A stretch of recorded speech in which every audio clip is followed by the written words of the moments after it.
Tracfone on iPhone. Hello viewers, today we are going to learn how to set up Tracfone on your iPhone.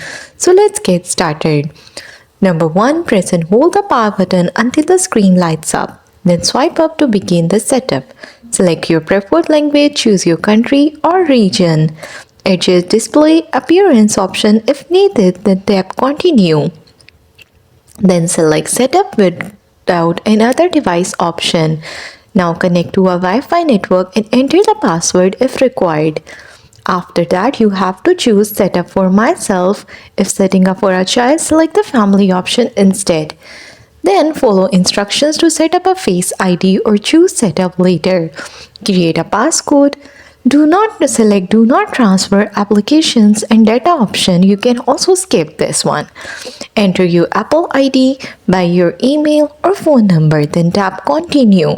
Then you have to agree to the terms and condition and choose enable location services.